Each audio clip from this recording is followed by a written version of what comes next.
ಜಗದ್ವಂದ್ಯರಾದ ಬಸವಾದಿ ಪ್ರಮಥರನ್ನು ಜಗತ್ತಿನ ಎಲ್ಲ ಮಹಾನ್ ದಾರ್ಶನಿಕರನ್ನು ಸ್ಮರಿಸಿಕೊಂಡು ವಿಶ್ವಗುರು ಬಸವೇಶ್ವರ ಟ್ರಸ್ಟ್ ಮತ್ತು ಪ್ರವಚನದ ಸಮಿತಿಯ ವೇದಿಕೆಯ ಸಂಯುಕ್ತ ಆಶ್ರಯದಲ್ಲಿ ನಡೆದಿರುವಂಥ ಬಸವ ಜಯಂತಿಯ ನಿಮಿತ್ತ ಶರಣ ಜೀವನ ದರ್ಶನ ಪ್ರವಚನದಲ್ಲಿ ಭಾಗಿಯಾಗಿರುವಂಥ ಕಲಾರತ್ನಂ ಸಂಗೀತಂ ಎನ್ನುವಂಗೆ ಈ ವೇದಿಕೆ ಮೇಲೆ ಆಸೀನರಾಗಿರ್ತಕ್ಕಂಥ ಕಲಾವಿದರಲ್ಲಿ ಮತ್ತು ಎಲ್ಲ ಹಿರಿಯರಲ್ಲಿ, ಶರಣರಲ್ಲಿ, ಶರಣೀಯರಲ್ಲಿ, ಮಾಧ್ಯಮದವರಲ್ಲಿ ತಮ್ಮೆಲ್ಲರಲ್ಲಿ ಶರಣಾರ್ಥಿಗಳು. ಅಂತೂ ಇಂತೂ ಮಳೆಯ ಒಂದು ಸ್ವಲ್ಪ ಭಯ ಇತ್ತು, ಏನು ಆಕತ್ತೋ ಇಲ್ಲಂಥೇಳಿ. ಆದರೂ ಸ್ವಲ್ಪ ಅಷ್ಟರೊಳಗೆ ಗಾಳಿ ಬಿಟ್ಟಲ್ಲಿ ತೂರ್ಕೊಂಡ್ಬಿಟ್ರು.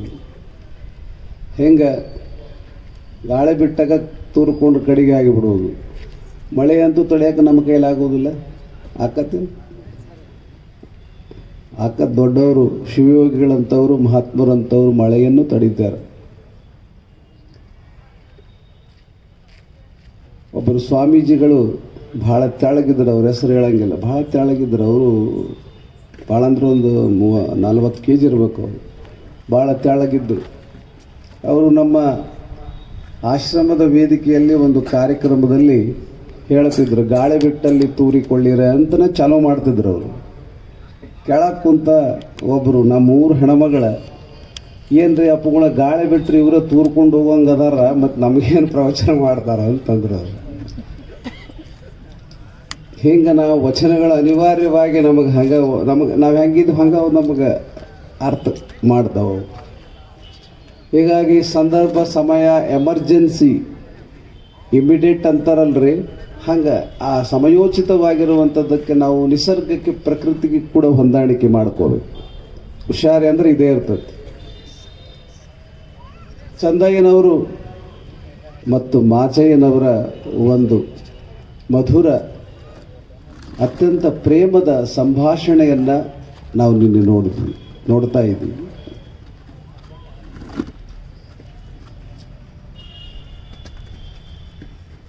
ಮಾಚಯ್ಯನವರು ಎರಡನ್ನೂ ಕೂಡ ಬೇಕಪ್ಪ, ಒಂದು ಬಿಟ್ಟು ಒಂದಿಲ್ಲ, ಎಲ್ಲನೂ ಬೇಕು. ಜ್ಞಾನ ಆಚರಣೆ ಇಲ್ಲದ, ಕ್ರಿಯೆ ಇಲ್ಲದ ಜ್ಞಾನ ಜಡ ಅಂತಂದರೆ ಚನ್ನಬಸವಣ್ಣವರು. ಕ್ರಿಯೆ ಎಲ್ಲಿರುವುದಿಲ್ಲ, ಅಲ್ಲಿ ಜ್ಞಾನ ಜಡ ಆಗ್ತದೆ. ಆ ಜ್ಞಾನ ಅತ್ಯಂತ ಆ್ಯಕ್ಟಿವ್ ಆಗಬೇಕಾಗಿತ್ತಂದ್ರೆ ಏನು ಮಾಡೋದು? ಕ್ರಿಯೆ ಬೇಕಾಗ್ತದೆ. ಹೀಗಾಗಿ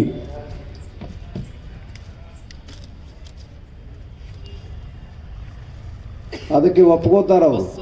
ಯಾರ್ರೀ? ಚಂದಯ್ಯನವ್ರು ಒಪ್ಕೋತಾರ. ಸರಿ, ನೀವು ಹೇಳೋ ಪ್ರಕಾರ ಏನು ದಾಸೋಹದ ಮಾಟ, ಕಾಯಕದ ಆಟ ಮತ್ತು ಶಿವಪೂಜೆಯ ನೋಟ ನಾವು ಒಪ್ಕೋತೀನ್ರಿ. ಲಿಂಗ ತೊಗೊಳಕ್ಕೆ ನಾ ಏನು ಒಲ್ಲೆನಂಗಿಲ್ಲ. ಲಿಂಗಯ್ಯನ ಕೊಳ್ಳಾಗ ಹಾಕೋತೀವಿ. ಲಿಂಗಯ್ಯನ ಮತ್ತೆ ನಾ ವಾಪಸ್ ತಗೋತೀನಿ, ಧರಿಸ್ಕೋತೀನಿ. ಆದರೆ ನಂದೊಂದು ಕರಾರ್ ಅದ. ಏನು ಕರಾರ್ ಅಂದರೆ, ನಾನು ತಯಾರು ಮಾಡಿರ್ತಕ್ಕಂಥ ಹಗ್ಗ ಕಣ್ಣಿಗಳೆಲ್ಲವನ್ನು ಹೋಗಿ ಕಲ್ಯಾಣದ ಪಟ್ಟಣದ ಸಂತೆಯಲ್ಲಿ ಮಾರ್ಕೊಂಬರ್ಬೇಕು. ಯಾರ್ರಿ? ಚಂದಯ್ಯ, ಲಿಂಗಯ್ಯ. ನೋಡ್ರಿ ವಿಚಿತ್ರ, ಇಂಥ ಪನಿಷ್ಮೆಂಟ್ ಕೊಡಕತ್ತಾರ ಅವರು ಶರಣರು. ಇವತ್ತೇನು ನಾ ಕಾಯಕಕ್ಕೆ ಹೋಗ್ಬೇಕಾಗಿತ್ತಲ್ಲ, ಹೋಗಿ ಮಾರ್ಕೊಂಡು ಬರ್ಬೇಕಾಗಿತ್ತು. ಈಗಾಗಲೇ ಒತ್ತಾಗೈತಿ. ಆದಷ್ಟು ಬೇಗ ಹೋಗಿ ಜಂಗಮ ಸೇವೆಗೆ ನಮಗೆ ಸಮಸ್ಯೆ ಆಗಲಕತ್ತೈತಿ, ವೇಳೆ ಆಗಲಕತ್ತೈತಿ. ಆ ದೃಷ್ಟಿಯಿಂದ ಇವತ್ತು ಲಿಂಗಯ್ಯಂದು ಏನು ಕಾಯಕ ಅಂತ ಕೇಳಿದರೆ, ಹಗ್ಗ ಕಣ್ಣಿಗಳನ್ನು ಎಲ್ಲ ತಗೊಂಡೋಗಿ ಕಲ್ಯಾಣ ಪಟ್ಟಣದ ಸಂತೆಯಲ್ಲಿ ಮಾರ್ಕೊಂಡು ಬರಬೇಕು. ಮತ್ತು ಹುಷಾರ ಮಾರ್ಕೊಂಡು ಬರ್ಬೇಕು. ಮತ್ತು ತನಗೆ ಬೇಕಾದಂಗೆ ಮಾರ್ಕೊಂಡು ಬಂದ್ರೆ ಮತ್ತಿಲ್ಲ ಅಂತಂದ್ರು ಅವ್ರು ಚಂದ್ರಯ್ಯನವ್ರು. ಅವಾಗ ಭಾಳ ಖುಷಿ ಆಗಲಕತ್ತಿತ್ತು. ಯಾರಿಗೆ? ಲಿಂಗಯ್ಯಗಿನ್ನ ಇದೇನು ಭಾಳ ದೊಡ್ಡ ಮಾತು. ಆಗಿಂದಾಗಲೇ ಮಾರ್ಕೊಂಬರ್ತಂತ ಸಜ್ಜಾದ. ಭಾಳ ಖುಷಿ ಆಯ್ತು. ಇನ್ನೇನಪ್ಪ ಮಡಿವಾಳ ಮಾಚಯ್ಯ, ಭಾಳ ಚಲೋ ಕೆಲಸ ಮಾಡಿದೆಪ್ಪ. ಮತ್ತು ಚಂದಯ್ಯನ ಕೊಳ್ಳಾಗ ಹೋಗಂಗೆ ಭಾಗ್ಯ, ಪೂಜಿಸ್ಕೊಳ್ಳುವಂಗ, ಅರ್ಚಿಸ್ಕೊಳ್ಳಂಗ, ಅರ್ಪಣ ಮಾಡ್ಕೊಳ್ಳಂಥ ಒಂದು ಭಾಗ್ಯವನ್ನು ಕರುಣಿಸಿದೆ ಅಂತ ತಿಳ್ಕೊಂಡು ಮಡಿವಾಳ ಮಾಚಿದೇವರಿಗೆ ಸಹಸ್ರ ಪ್ರಣಾಮಗಳನ್ನು, ಶರಣಾರ್ಥಿಗಳನ್ನು ಸಮರ್ಪಿಸಿದರು. ಯಾರ್ರೀ? ಚಂದೇಶ್ವರ ಲಿಂಗ. ಇದೇನು ಹಗ್ಗ ಕಣ್ಣಿಗಳನ್ನೆಲ್ಲ ತಗೊಂಡು ಕಲ್ಯಾಣದ ಸಂತೆ ಕಡೆ ಹೋದರು ಲಿಂಗಯ್ಯನವರು. ಮತ್ತು ಕಲ್ಯಾಣ ಪಟ್ಟಣ ಅವತ್ತು ಬಿಜ್ಜಳ ಆಳ್ತಾ ಇದ್ದ, ಎಲ್ಲಿ ನೋಡಿದ್ರಲ್ಲಿ ಶರಣರೇ ಇದ್ದರು.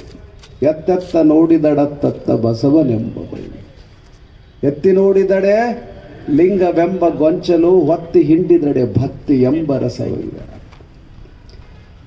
ಎಲ್ಲ ಕಡೆ ಭಕ್ತರೇ ಹಣಿ ಮೇಲೆ ವಿಭೂತಿ, ಕೊಳ್ಳಾಗ ರುದ್ರಾಕ್ಷಿ ಲಿಂಗ, ಎಲ್ಲಿ ನೋಡಿದರಲ್ಲಿ ಅದು ಬಸವ ಯುಗ, ಅದು ಬಸವ ಅವತಾರ.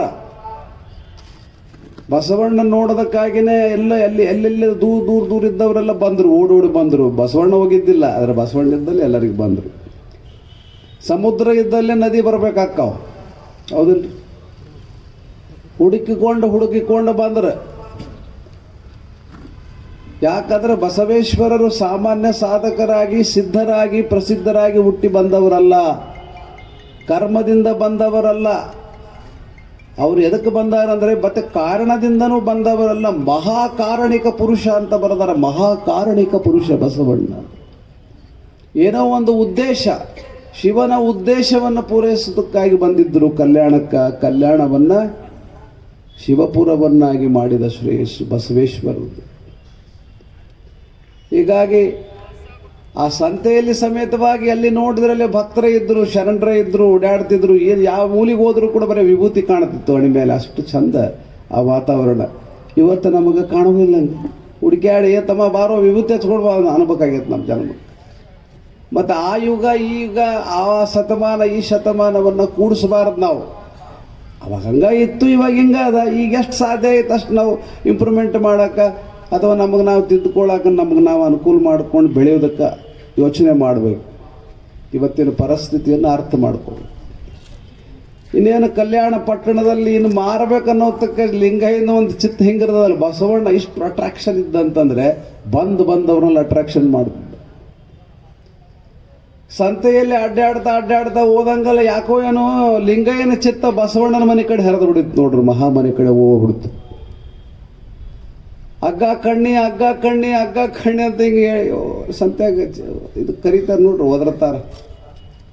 ಅವಾಗ ಆ ಧ್ವನಿ, ಲಿಂಗಯ್ಯನ ಧ್ವನಿ ಬಸವಣ್ಣವ್ರ ಕಿವಿಗೆ ಬಿತ್ತಂತ. ಓಹೋ, ಏನೋ ಇದೊಂದು ಬೇರೆ ಧ್ವನಿ ಇದ್ದಂಗದ, ಇದರಲ್ಲಿ ಏನೋ ಅದ್ಭುತ ಅದ, ಇದರಲ್ಲಿ ಏನೋ ಒಂದು ಕೂಡಲ ಸಂಗಯ್ಯನ ಕರೆ ನಮಗೆ ಕೇಳಕತ್ತದ ಅಂತ ತಿಳ್ಕೊಂಡು ಹೊರಗೆ ಬಂದ್ರಂತ.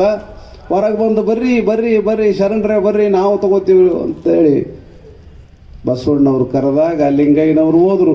ಮತ್ತೆಷ್ಟು ಖುಷಿ ಆಯ್ತು ನೋಡ್ರಿ ಇವರಿಗೂ. ಹಿಂಗ ಇರ್ತಾವ ಆಟವು. ಇದಕ್ಕೆ ಲಿಂಗ ಲೀಲಾ ವಿಲಾಸ ಅಂತ ಕರೆದಾರ. ಲಿಂಗ ಲೀಲಾ ವಿಲಾಸ.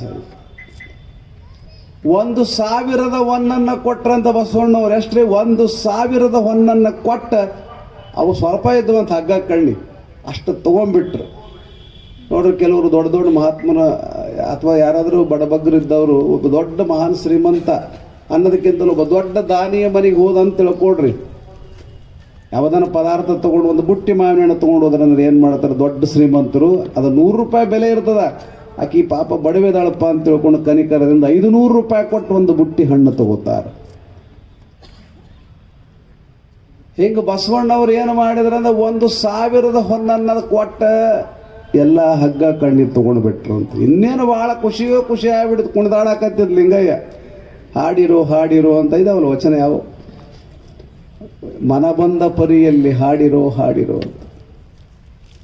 ಆ ಸಂತೋಷದ ಸಂಭ್ರಮದಲ್ಲಿ ಲಿಂಗಯ್ಯ ಇನ್ನೇನು ಚಂದಯ್ಯ, ಇಷ್ಟು ದೊಡ್ಡ ಪ್ರಮಾಣದಲ್ಲಿ ನಾನು ಎಂದೆಂದೂ ಇಷ್ಟು ಹಣವನ್ನು ತಂದಿದ್ದಿಲ್ಲ ಚಂದಯ್ಯ, ಇಷ್ಟು 1,000ವನ್ನು ದೊಡ್ಡ ಪ್ರಮಾಣದಲ್ಲಿ ತೊಗೊಂಡು ಬಂದೀನಿ, ಇನ್ನೇನು ಚಂದಯ್ಯ ಭಯಂಕರ ಖುಷಿ ಹಾಕು ಅನ್ನೋದು ಕುಣ್ಕೊಂತ ಬಂದ.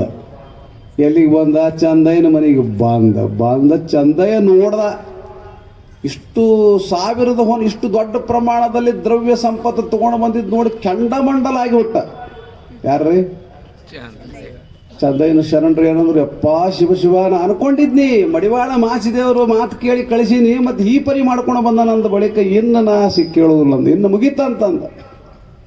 ಇಂಥ ಒಂದು ರೀತಿ ಏನಂತಿರೋದಕ್ಕೆ ಆ ಶಬ್ದ ಹೆಂಗೆ ಉಪಯೋಗ ಮಾಡೋದು ಅಂದರೆ, ಇಷ್ಟೊಂದು ದಾರಿ ತಪ್ಪಿ ತೊಗೊಂಡು ಬಂದಾನಲ್ಲ, ದುರಾಸೆಯಿಂದ ತೊಗೊಂಡು ಬಂದಾನ ಲಿಂಗಯ್ಯ ಅಂದ ಬಳಿಕ ಇನ್ನು ದೂರ ನಿಂತ್ಗಳ ಅಂತಂದ್ಬಿಟ್ಟ. ಅಲ್ಲೇ ನಿಂತ್ಕೊ, ಒಳಗೆ ಬರಬೇಡ, ನಮ್ಮ ರೂಮ್ನಾಗ ಬರಬೇಡ, ನಮ್ಮ ಒಳಗೆ ಬರಬೇಡ, ನಮ್ಮ ಕುಟೀರದಾಗ ಬರಬೇಡ, ಅಲ್ಲೇ ನಿಂತ್ಕೊಬೇಡ, ನಮ್ಮ ಮಹಾಮನಿ ಒಳಗೆ ಬರಬೇಡ ಅಂತೇಳಿ ದೂರ ನಿಲ್ಲಿಸಿಬಿಟ್ಟ. ಅದಕ್ಕೆ ಎಷ್ಟು ಬೆಲೆ ಕೊಡಬೇಕಾಗಿತ್ತು ಅಷ್ಟೇ ಬೆಲೆಗೆ ನೀ ತೊಗೊಂಬರ್ಬೇಕಾಗಿತ್ತು. ಬೆಲೆಯನ್ನು ಮೀರಿ ತೊಗೊಂಡು ಬಂದಿದ್ದಿ.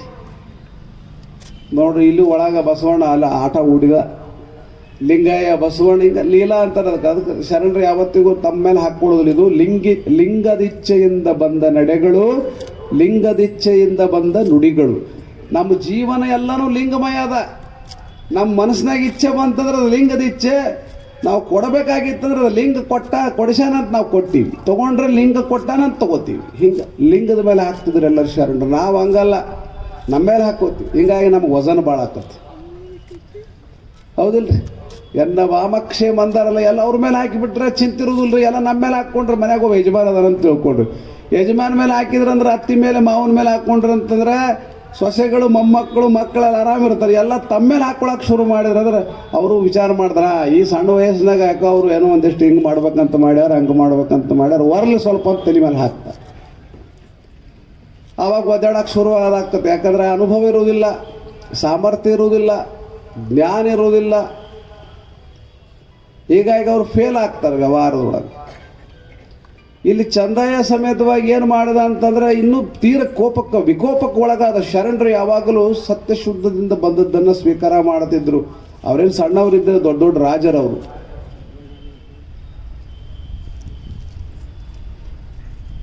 ಯಾವಾಗ ಬಹಳ ಜೋರಾಗಿ ಮಾತಾಡಿ ಕೋಪಿಷ್ಟನಾಗಿ ಚಂದಯ್ಯನವರು ಶರಣರು ಏನು ನುಡ್ಯಾಕೆ ಶುರು ಮಾಡಿದ್ರು, ಇನ್ನು ಮುಗಿದು ಹೋತಪ್ಪ ನನ್ನ ಜನ್ಮ ಅಂದ ಲಿಂಗಯ್ಯ. ಇನ್ನು ಇಲ್ಲಿ ಇರಬಾರ್ದಂತ ಓಡಾಕ್ ಶುರು ಮಾಡ್ದ. ಎಲ್ಲಿಗೆ ಹೋದ? ಮತ್ತೆ ಮಡಿವಾಳ ಮಾಚಯ್ಯನವ್ರ ಹತ್ರ ಹೋದಪ್ಪ, ನೀ ಹೇಳಿದಿ, ನಾವು ಹೋದ್ನಿ 1000 ಹಣ್ಣು ಕೊಟ್ಟು ಮಾರ್ಕೊಂಡು ಬಂದು ಒಟ್ಟು ಇಷ್ಟು ದೊಡ್ಡ ದಾಸೋಹ ಆಗಲಂತ ತಿಳ್ಕೊಂಡು ನಾ ತಂದು ಕೊಡಾಕತ್ತೀನಿ, ಬೈಯಾಕತ್ತೇನ್ರಿ ನಮಗೆ. ಮತ್ತಿಷ್ಟು ಚಂದಯ್ಯ, ಮತ್ತೆ ನೀವು ಇಷ್ಟು ಹೇಳುವರ್ರಿ. ಅಲ್ಲಿ ನೋಡ್ರಿ, ನಿಮ್ಮ ಮನೆ ನ್ಯಾಯಗಳು ಬರ್ತಾರಲ್ರಿ ಹಿರಿಯರು, 2 ಕಡೆ ಆಟ ಆಡ್ತಿರ್ತಾರ ಅವ್ರು. ಒಳ್ಳೆ ಟೈಮ್ ಸಿಕ್ಕದು ಬಾ ಇದಂತ. ಈ ಕಡೆ ಇವ್ರಿಗೆ ಚೂಟಿದಾಗ ಅಂತಾರ, ತೊಟ್ಲಿ ತೂಗಿದಂಗೆ ಮಾಡೋದ ಚೂಟವ್ರು ಅವ್ರೆ, ತೂಗವ್ರು ಅವ್ರೆ. ಇವು ನಮ್ಮ ಹಿರಿಯರು ನಮ್ಮಲ್ಲಿ ಹಿಂಗಿರ್ತಾವೆ, ನಮ್ಮ ವಾತಾವರಣ ಹಿಂಗಿರ್ತಾವೆ, ಆಜು ಬಾಜು ಎಲ್ಲರೂ ಹಂಗಿರೋದಿಲ್ಲ. ನಮ್ಮಲ್ಲಿ 1 ಮಂದಿ ಹಂಗದಾರ. ಇನ್ನು ಮಡಿವಾಳ ಮಾಚಿದೇವ್ರು ಏನಂತಂದ್ರು, ಚಂದಯ್ಯ ಏನೋ ಸಣ್ಣ ಪುಟ್ಟ ತಪ್ಪು ಹಾಕಿರ್ತಾವೆ ಜೀವನದಾಗ, ಹಂಗೇನು ತಲೆಗೆ ಹಾಕ್ಕೋಬಾರ್ದ್ರಿ, ಹಂಗೆ ಮಾಡಬೇಡ್ರಿ ಶರಣರೇ. ತಗಳಿಗಾಗಿ ಮನೆ ಸುಟ್ಟಬರುಂಟೇನಯ್ಯ ಚಂದಯ್ಯ. ಕೇಳ್ರಿ ಎಷ್ಟು ಅದ್ಭುತವಾದಂಥ. ನಾವು ಕೂಡೋದೇ ಒಂದು ಅರ್ಧ ತಾಸು 30-35 ನಿಮಿಷ ಕುಂಡಿರ್ತೀವಿ ಇಲ್ಲಿ ವೇದಿಕೆ ಮೇಲೆ. ಅಷ್ಟಷ್ಟು ಸ್ವಲ್ಪ ನಮಗೆ ಸ್ವಲ್ಪ ಹೆಂಗೆ ಆ ಮಗುವಿಗೆ ಹೆಂಗೆ ಒಂದೊಂದು ಚಮಚ ಹಾಕ್ತಾಳೆ ನೋಡ್ರಿ ತಾಯಿ. ಅದು ಯಾಕಂದ್ರೆ ಡೈಜೆಷನ್ ಪವರ್ ಅಷ್ಟೇ ಐತಿ, ಅದ್ರದ್ದು ಕೆಪಾಸಿಟಿನೇ ಅಷ್ಟೇ ಐತಿ. ಹಂಗೆ ಆಧ್ಯಾತ್ಮಿಕ ವಿಷಯದಲ್ಲಿ ಆಧ್ಯಾತ್ಮಿಕ ಒಂದು ಅನುಭವ ಹಸುವು ನಮಗೆ ಸ್ವಲ್ಪ ಅದ. ಅದಕ್ಕಾಗಿ ನಾವೇನು ತೊಗೋಬೇಕಾಗೈತಿ? ಚಮಚಗಟ್ಟಲೆ ತೊಗೋಬೇಕಾಗೈತಿ. ಮತ್ತೆ ಚರಿಗೆಗಟ್ಟಲೆ ಅಲ್ಲ, ಚರಿಗೆಗಟ್ಟಲೆ ನಾವು ಕುಡಿಸಿದ್ರು ವಾಂತಿ ಆಕತ್ತೆ. ಕೆಪಾಸಿಟಿ ಇಲ್ಲ, ಡೈಜೆಸ್ಟ್ ಆಗಂಗಿಲ್ಲ ನಮಗೆ. ತಗಣಿಗಾಗಿ ಮನೆ ಸುಟ್ಟವರುಂಟೆ ಚಂದಯ್ಯ. ಎಷ್ಟು ಚಂದ ಈ ಸಾಲ ಹೆಂಗೆ ತಗಡಿ ನಾವು ಮನ್ಯಾಗ ಅಂತ ಯಾರನ್ನ ಮನೆಗೆ ಸುಡ್ತಾರನ? ಏನು ಸುಡ್ಬೇಕಂಗಾದ್ರೆ ಏನು ಸುಡೋದು ರೀ? ತಗಣಿ ಸುಡ್ರು ಅಂತ ಅನ್ನಂಗಿಲ್ಲ ಏನು. ಅದಕ್ಕೆ ಕುಂತೀರಿ ನೀವು, ಹೌದಲ್ರಿ? ಹಂಗೆ ಅನ್ನಂಗಿಲ್ಲ ನೀವು. ಒಬ್ಬ ಭಾಳ ಶಾಣೆ ಇದ್ನಂತ ಪಂಡಿತ್, ಸುಮ್ಮನೆ ಈಗ ನೆನಪ ಆತ ಅಂತ ಹೇಳಿ. ಶಾಣೆ ಅಂದ್ರೆ ಓದಿ ಶಾಣೆ ಆಗಿದ್ದಿಲ್ಲವ, ಸುಮ್ಮನೆ ಹಿಂಗೆ ಭಾಳ ಶಾಣೆ ಅದಾನಪ್ಪ, ಭಾಳ ಶಾಣೆ ಅಂತಿದ್ರು ಮಂದಿ. ಅವನು ಆ ಶಾಣೆ ಅಂತ ತಿಳ್ಕೊಂಡ್ಬಿಟ್ಟಿದ್ದು. ಹಿಂಗೆ ನೋಡ್ರಿ ಮಂದಿ ಹವಾ ಹಾಕಿ ಎಬಿಸಿಬಿಡ್ತಾರೆ. ಇದು ಹುಚ್ಚು ಮತ್ತು ಶಾಣೆ ಅಂದಾಗ ಮತ್ತೆ ಇದು ಹುಚ್ಚಾಕತ್ತೆ. ಮತ್ತೆ ಹುಚ್ಚಾಗಲ್ಲ ಅಂತ ಎಷ್ಟು ಮಂದಿ ಅದಾರ ಸುಮ್ಮ ಕೂರೋದು, ಭಾಳ ಮಾತಾಡೋದು ಜನ್ನತ್. ನೋಡ್ರಿ, ನೀವು ಶಾಣೆ ಆಗ್ರಿ ಮತ್ತೆ ನಿಮ್ಮನ್ನು ದಡ್ರ ಆಗ್ರಿ ಶಾಣೆನ ಮಾಡ್ತಾರೆ ಮಂದಿ. ಒಟ್ಟು ಅಪೋಸಿಟ್ ಅದಾರ ಮಂದಿ. ಇವ ಏನು ಮಾಡ್ದ, ಒಂದು ಗಿಡದ ಕೆಳಗೆ ಕೂತಿದ್ದ. ಒಂದು 3 ಕಾಗಿ ಬಂದು ಅವನ ಗಿಡದ ಮೇಲೆ ಕೂತುವಂತವು ಕೂತಿದ್ನಲ್ಲ ಅಲ್ಲಿ. ಅವ ಏನಂದಂತ, 3 ಕಾಗಿ ಬಂದು ಕೂತು ಅಂದಂತ. 3 ಕಾಗಿ ಮೇಲೆ ಬಂದಿದ್ದು. ಮತ್ತು 3 ಜನ ಊರಾಗ ಕಳ್ಳರು ಬಂದಿದ್ರಂತ, ಅವರು ಅಲ್ಲೇ ಕುಂತ್ರಂತ ಬಂದು. ಯಾಕೋ ಅವ್ರಿಗೆ ಅವಮಾನ ಬರಾಕತ್ತಿತ್ತು, ನಮ್ಮ ಬಗ್ಗೆ ಗೊತ್ತಾಗಿರ್ಬೇಕು, ಅದಕ್ಕೆ ಇವ್ ಹಂಗೆ ಅಂದಿರ್ಬೇಕಂತ ತಿಳ್ಕೊಂಡು ಇವ ಏನೋ ಮಾಡಿದ್ರು, 3 ಮಂದಿ ಸ್ವಲ್ಪ ಸಂಶಯ ಮಾಡಿ ಎದ್ದು ಹೋಗ್ಬೇಕಂತ ವಿಚಾರ ಮಾಡಿದ್ರು. ಎದ್ದು ಹೊಂಟಿದ್ರು. ಅವು 3 ಕಾಗಿ ಎದ್ದು ಗಿಡದಾಗಳು 3 ಕಾಗಿ ಎದ್ದು ಅಂದಂತ. ಅವು ಆ 3 ಕಾಗಿ ಎದ್ದು ಹಾರಾಡಕತ್ತಿದ್ವು. ಇನ್ನೇನು 3 ಕಾಗಿ ಎದ್ದು ಹಾರಾಡಕತ್ತವ ನೋಡಿ ಓಡಾಕತ್ತಿದ್ರು ಅಂದ್ 3 ಮಂದಿ. ಇನ್ನು ಓಡಾಕತ್ತಿದ್ದಾಳೆ ಊರಾಗಳ ಮಂದಿ ಏನು ಮಾಡಿದ್ರು, ಪಂಚಾಯತಿ ಅವ್ರು ಇವ್ರು ಮಕ್ಕಳ ಯಾರು ಕಳ್ರಿರ್ಬೇಕಂತ ಹಿಡಿದು ಕಟ್ಟಿದ್ರು ಅಂತ ನೋಡ್ರಿ ಅವ್ರು. ಎಲ್ಲಿಗೆ? ಪಂಚಾಯತಿ ಮುಂದೆ ಕಟ್ಟಿದ್ರು ಅವ್ರು 3 ಮಂದಿನ. ಎದಕ್ಕೆ ಓಡಾಕತ್ತೀರಿ, ಏನು ಸಮಾಚಾರ ಎಲ್ಲ ಕೇಳಿದಿಲ್ರಿ, ನಾವಂತೂ ಕಳ್ರಿ. ಆದ್ರೆ ಅಲ್ಲಿ ಗಿಡದ ಕೆಳಗೆ ಒಬ್ರು ಪಂಡಿತರು ಕುಂತಾರ್ರಿ, ಅವರ ನಮ್ಮನ್ನು ಹಿಡಿದು ಕೊಟ್ಟಾರ ಅಂದ್ರಂತವ್ರು. ಯಾಕಿದ್ರೆ ಇದು ಹಳೆಯ ಕತೆ ರೀ, ತುಂಬ ಹಳೆಯ ಜನ ಹೇಳ್ತಿದ್ರು.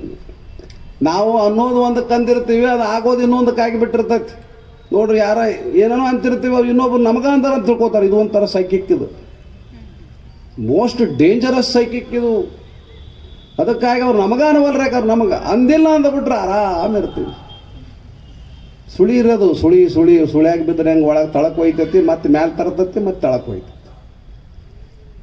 ಇದು ಆ ಊರಿನ ರಾಜನಿಗೆ ಗೊತ್ತಾಯ್ತು ರೀ, ಭಾಳ ಶಾಣ್ಯದಾನ ಊರಾಗ ಅಂತ. ಆದ್ರೆ ಏನು ಮಾಡೋದು, ಆ ರಾಜನ ಮನೆಯೊಳಗೆ, ಅರಮನೆ ಒಳಗೆ ರಾಜನ ಮಗಂದು ಒಂದು ಚಿನ್ನದ ಆಭರಣ ಕಳೆದಿತ್ತು, ಸರ. ಯಾವ ಪಂಡಿತ ಅದ ನೋಡಪ್ಪ ಊರಾಗ ಹಿಡ್ಕೊಂಬರ್ರಿ ಅವನು ಅಂತದ ನೋಡ್ರಿ. ಈಗ ನೋಡ್ರಿ ಯಾಕಡೆ ಹೋಗ್ತೀವಿ. ಅವ ಹೋಗಿ ಒಂದು ಕೋಲ್ಯಾಗ ಒಂದು ರೂಮ್ ಕೊಟ್ಟರು ಸಪ್ರೇಟ್. ತಮ್ಮ ಬೆಳಗಾಗ ಹೊತ್ತಿಗೆ ಹೇಳಿದೆ ಬರೋಬ್ಬರ ತಿನ್ನಕರ್ನಿಂದ ರಾಜರ್ರಿ ಬರೀ ತೆಗಿತೀನಿ ಅಂತಾರೆ ಅವರು. ಇವರು ರಾತ್ರಿಯಲ್ಲೇ ವಿಚಾರ ಮಾಡ್ಕೊಂಡು ಟೆನ್ಷನ್ ಮಾಡ್ಕೊಂಡು ಕೂತ ಸಾಕಾಗಿ ಹೋಯ್ತು. ಕೊನೆಗೆ ಯಾಕೆ ಏನಿದ್ಲಲ್ಲ ಮನ್ಯಾಗ ದಾಸಿ ಕದ್ದಿದ್ಲ ಅದನ್ನು. ಇನ್ನೇನು 1:30-2 ಗಂಟೆ ಆಗಿತ್ತು, ದಾಸಿ ಬಾಕ್ಲಿ ಬಡದ್ಲು. ಅವ ಟೆನ್ಷನ್ ಆಗಿ ಇವಾಗ ಬಂದಾರನಪ್ಪ ಕೇಳಕ್ಕೆ, ಇವಾಗ ಮುಗಿಸ್ತಾರಂತ ಅವ ಅಂಜಿ ಕುಂತಾನ ಒಳಗೆ. ಆಕೆ ದಾಸಿ ಬಂದು ಬಾಕ್ಲಿ ಬಡದ್ಲು. ಪಂಡಿತ್ರ ದಯವಿಟ್ಟು ಯಾರು ಹೇಳಬೇಡ್ರಿ, ನಿಮಗೊಂದು 500 ರೂಪಾಯಿ ಕೊಡ್ತೀನಿ ರೀ, ನಾನಾ ಕದ್ದೀನಿ ಅಂತ ಅಂದ್ಲಕ್ಕೆ. ಯೋಚನೆ ಮಾಡಕತ್ತಿದ್ನಿ, ಲೆಕ್ಕ ಮಾಡಕತ್ತಿದ್ನಿ, ನಿಂದ ಹೆಸರು ಬರಾಕತ್ತಿದ್ದು, ನೀನೇ ಬಂದೆ ಅಂದ. ಅವ ಉಳಿಸ್ಕೋಬೇಕಲ್ಲ ಅವನ್ ಪವರ್. ಏನು ಮಾಡಿದ್ರಪ್ಪ ಪಂಡಿತ್? ಏನಿಲ್ಲ, ಅಲ್ಲಿ ಒಂದು ಮಾಡೈತಾ, ಮಾಡದಾಗಿಟ್ಟ ಬಾ, ನಾ ಒಟ್ಟು ನಿನ್ನ ಹೆಸರು ಹೇಳೋದಿಲ್ಲ, ಸುಮ್ಮ ಹೋಗಿ ಮಕ್ಕಳಂತಂದ. ಅವನು ಭಾಳ ಶಾಣೆ ಇದ್ದ. ಕೊನೆಗೆ ಮುಂಜಾನೆ ರಾಜ ಎಲ್ಲ ವಿವರವಾಗಿ ಹೇಳಿದ. ಅವನು ಪಂಡಿತ ಸಿಕ್ತು, ಭಾಳ ಖುಷಿ ಆಯಿತು. ಹಿಂಗೆ ಒಂದೊಂದು ಕೇಳಕತ್ತಿದ್ದ. ಒಂದು ದಿವಸ ಅವ ಏನು ಪ್ಲಾನ್ ಮಾಡ್ದ, ಪಂಡಿತ ಏನು ಪ್ಲಾನ್ ಮಾಡಿದ ಅಂದ್ರೆ, ಇನ್ನು ಹಿಂಗಾದ್ರೂ ನಾ ಸಿಕ್ಕೊಂಡ್ಬಿಡ್ತೀನಿ ಸಮಾಜದಾಗ, ರಾಜನ ಕೈಯಾಗ ಸಾಯಿ ಹೊಡಿತಾರೆ ನಾನು ಅಂತೇಳಿ ಅವನದೇನೋ ಒಂದು ಗುಡಿಸಲ ಇತ್ತಲ್ಲ, ಅದಕ್ಕೆ ಹೋಗಿ ಮಾತ್ರ ಬೆಂಕಿ ಹಚ್ಚಿದ್ನಂತವ. ಗುಡಿಸಲ ಅವ ಯಾವಾಗ ಇರ್ತಿದ್ನಲ್ಲ ಗುಡಿಸಲ್ದಾಗ ವಾಸ ಮಾಡ್ತಿದ್ನಲ್ಲ, ಅದಕ್ಕೆ ಹೋಗಿ ಬೆಂಕಿ ಹಚ್ಚಿದ್ನಂತ. ಬೆಂಕಿ ಹಚ್ಚಿ ಬಾಯಿ ಬಡ್ಕೊಳಕತ್ತಿದ್ನಂತಾರೆ. ಮುಂದೆ ಕೂತ ಎಲ್ಲರೂ ಬಂದರು. ಯಾಕೆ ಮಾರಾಯ ಬಾಯಿ ಬಡ್ಕೊಳಕತ್ತಿ ಅಂದ್ರೆ, ಏನಿಲ್ರಿ ಇದ್ರಾಗ ಎಲ್ಲ ಗ್ರಂಥಗಳಿದ್ವು, ಮತ್ತು ಇದನ್ನು ನೋಡೇ ಹೇಳ್ತಿದ್ನಿ, ಮತ್ತೆ ಸುಟ್ಟು ಹೋದ್ವು, ನಾ ಏನು ಮಾಡ್ಲಂತವ. ರಾಜ ಬಂದ ಅಲ್ಲಿಗೆ. ಏನಾಗಿತ್ತೋ, ಮಿಡ್ತಂಬಟ್ಟ, ಅವನ ಹೆಸರು ಮಿಡ್ತಂಬಟ್ಟ ಅಂತ. ಏನಿಲ್ರಿ ಮಹಾರಾಜ್ರ, ಏನು ನಿಮಗೆ ಹೇಳ್ತಿದ್ನಲ್ರಿ, ಎಲ್ಲ ಇದ್ರಾಗಿದ್ದು ನೋಡ್ರಿ, ಎಲ್ಲ ಸುಟ್ಟು ಹೋಗಿಬಿಟ್ಟವ್ರು, ನಾ ಹೆಂಗೆ ಹೇಳಿ.